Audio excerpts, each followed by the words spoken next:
Hello everyone and welcome back to Killershrewfan's 12 Days of Reviews. Now, not too long ago, Papo released the first of their 2019 dinosaur toy lineup.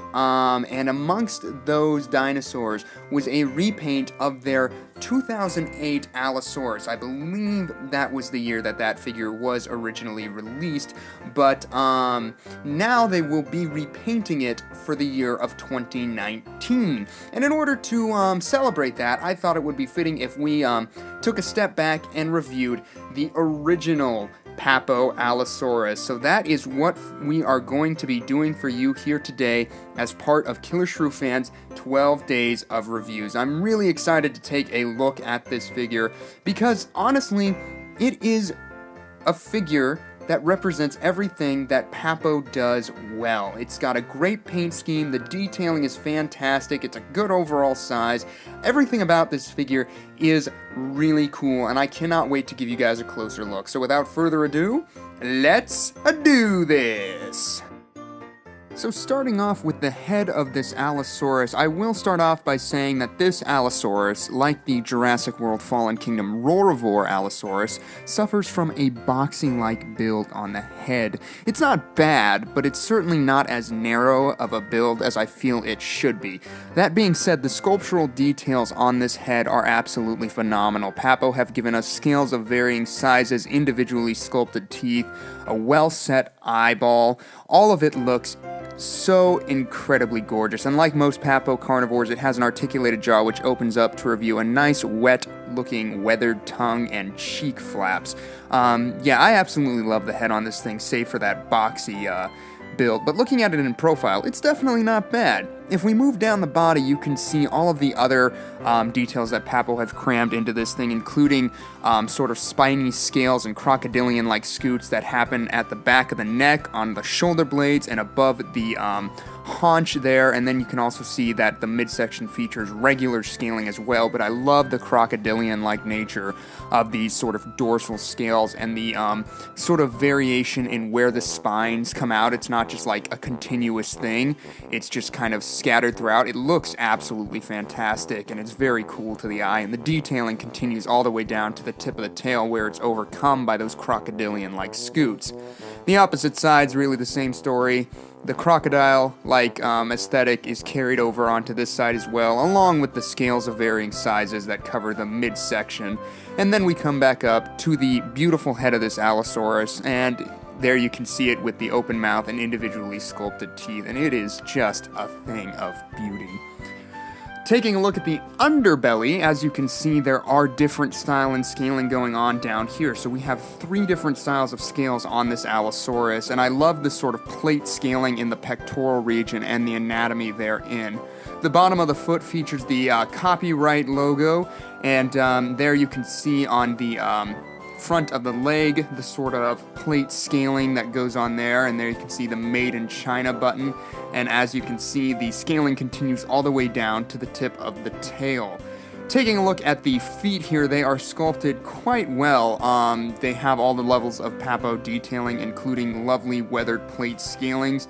The toe claws seem just a little small, but the musculature in the ankle, calf, and thigh region is so well done. It looks like this is a powerful creature propelling itself forward. The muscles are all tensing and flexing, and there's some lovely areas of bagging skin.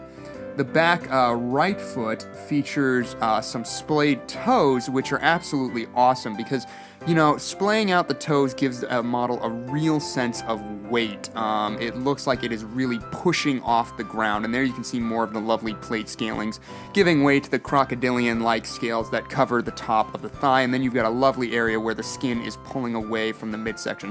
You have got some unfortunate seam lines on this model, but as a whole, it's definitely not noticeable from a distance. Now for the hands. This is certainly the most unfortunate aspect of this Allosaurus model, given that they are pronated and curled up similar to the dinosaurs of the Jurassic Park universe. A lot of people have said that this model is near perfect in any other aspect, except for this area. And I will say, these ones are really curled up to a point where it's almost distracting. But the musculature in the forearms, shoulders, and bicep all look incredible, and the detailing on the hands is also great. In terms of the pose, it is very active, yet not at all exaggerated or cartoony. It's in fact very fluid. The creature is turning its head off to the left as it strides forward with its hands curled up beneath it. If you have the mouth closed, it kind of looks like it's scenting the air, but with the mouth open, it looks like it is squaring off with an adversary. As far as the coloration goes, it's quite simple but effective, with varying shades of green and yellow covering the entire thing, and I love the fact that the forest green is dry brushed over the crocodilian-like scales to really bring it out and set it off against the sort of lime green midsection. Then you've got some beautiful striping going on the tail and thighs that gradiate really nicely, and then there's a nice splash of color at the back of the neck, where the sort of longer spikes first appear. Like, I love the color on this thing. It's naturalistic, but it's still eye-catching. It's not like it's boring in any way. In terms of the size on this model, you're looking at right around 9¼ inches long from tip of snout to tip of tail, which is about 23½ centimeters. And in terms of the height from the base all the way to the highest point, which is the back of the neck in the case of this Allosaurus, you're looking at right around 4 inches off the ground, which is about 10 centimeters. So it's a pretty good size. For some size comparisons, we're going to go ahead and bring in the Papo Stegosaurus, and I think these two look really good together, if not a little out of scale, but they do have this sort of squaring off motif with the Allosaurus craning to the left, the Stegosaurus craning to the left. It works really well when you pose them next to each other.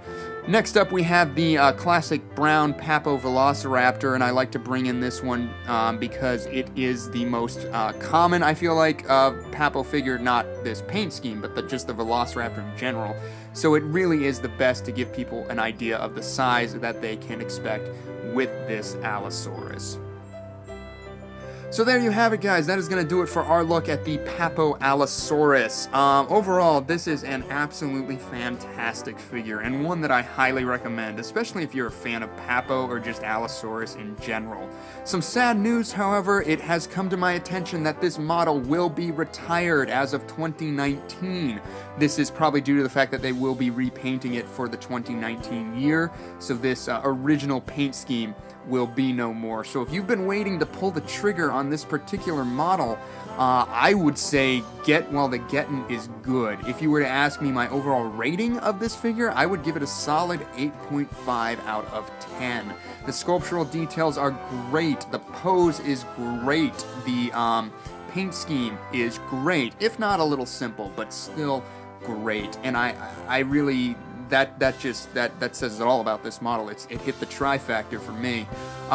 So I am sad to see it go, but at least we are getting a great new addition in 2019 to replace it. As always, I would love to hear what you guys think of this model. Are you a fan of it? Do you have it? Are you planning to pick it up? Do you prefer this version or the new for 2019 variant?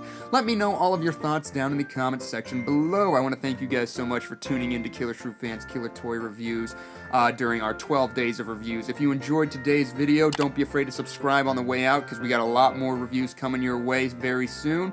And also, don't forget to hit that like button on the way out if you enjoyed it. Alright, that's going to do it for us. Killershrewfan out.